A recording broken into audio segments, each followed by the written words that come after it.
Well, David Steinberg, it looks like we got together on our wardrobes anyway, doesn't today. it? Yeah, yeah. I've been looking forward to talking with you because I've always enjoyed you so much on television, and I've seen you work in person.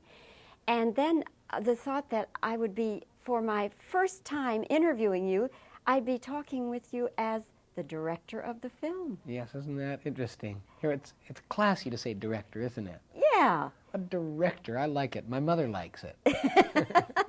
She likes that better than comedian? Well, I'll tell you, she doesn't quite know what it means. You see, my mother doesn't like that I haven't been on television as much as I usually am because I took off the year to direct. So she kept on, while I was directing the movie, every time a rerun would come on, she would say, "Oh, honey, it's so nice to see you again on the air." So if this directing is starting to appeal to me, not to let it sink in too much. How do you think she'll respond to seeing this movie? Will she be as proud, and will she, you know, talk it up to all the relatives and friends? To my mother, I'm a prince. She loves anything I do. If this were the life of Martin Boorman as a musical, she would talk it up to her friends. So I don't think my mother is going to be a problem. It's a question of how other people feel about it. And I think that you know what interests me about this, Bobbie, is that I didn't set out to make a movie that would have a broad appeal. I just set out to make this movie. But I think it does have broad appeal, and I think it has a little bit of an emotional pull, too. It kind of brings you in some ways. I'm very proud of it. Was Burt Reynolds always the one who was going to star in it? No, he wasn't. At one point, when I had the script, I was thinking of Jimmy Caan. Not that Burt wasn't the perfect one for it, but he was so busy. He had movie after movie for 4 and 5 years. And when I mentioned this to him, and he had always talked to me about directing him, when I mentioned it to him, he said, "I want to do this." So I said, "Well, Burt, I don't want to be an old man when I direct you. I want to direct soon." So he said, "Well, how about in 2 months?" So before I had a chance to get real scared, although 2 months is enough time, we were shooting this. David, I know that you and Burt have been friends for many years, haven't you? Yes. And this is your first movie. Now, you have to have apprehension about doing anything the first time. Yes. You have to have apprehension about working so closely with such a good friend. My apprehension, Bobbie, wasn't that something would affect our friendship. I've been a professional for a long time, so has Burt, and we've worked together a lot. My apprehension was in my sense of responsibility, that here Burt Reynolds, at an epitome of career, is allowing me to direct a multi-million-dollar movie. And it was just a question of whether I could fulfill that obligation and be responsible to him. That's where the fear came in. Was there ever a time when you thought, wow, you know, what am I doing here? Or maybe when we all have days, every director has days when things don't go well. Well, I certainly had that feeling the first day.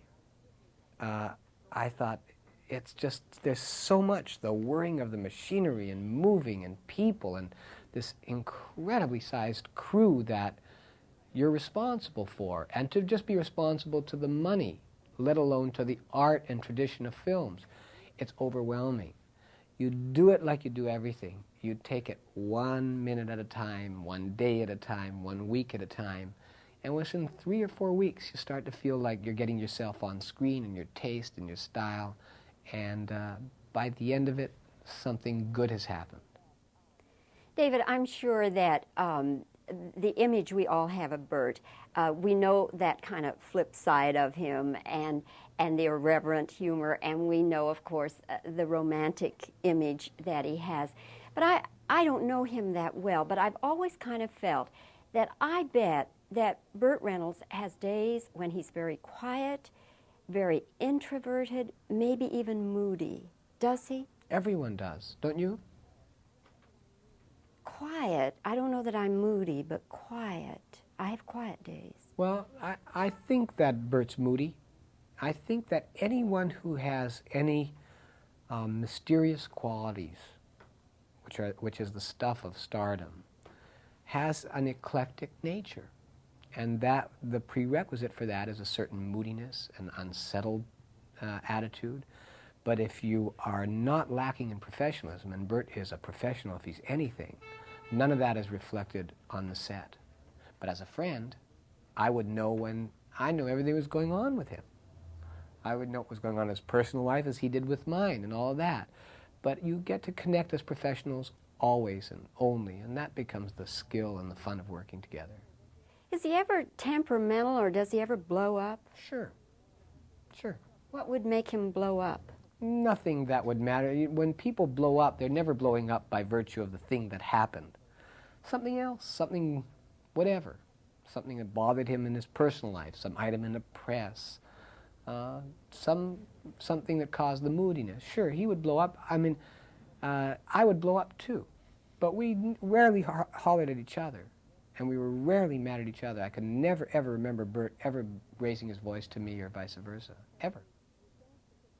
So you finish the picture and you're still as close, maybe closer friends. Maybe closer, yeah. You come through a war when you come through a movie, and the enemy isn't yourself. It's usually other elements, you know, studio and this and that. But this was generally, Bobbie, a pretty happy picture.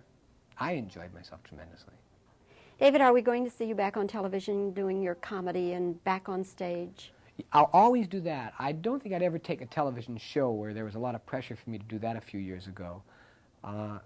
I wouldn't want to do a sitcom or be the lead in a sitcom because I prefer to do this, but I'll always do stand-up comedy, and I enjoy the Tonight shows and hosting and guesting, and I enjoy it all. You know, when I see you perform on stage, David, I always think, gee, I wish I could crawl inside his mind. And there are a couple of other people that I'd like to crawl inside their minds, because I love the irreverent kind of comedy that you do.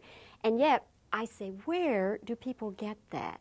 Is it, can you trace it like to family, or can you pinpoint it? No, it's hard to go to the source of what makes you so irreverent, but there is something in the nature of what I do and what a few people do that makes you like a matador, and the only success is how close you get to the horns of the bull. That's a very graphic way of putting it. Well, watch out for the bull.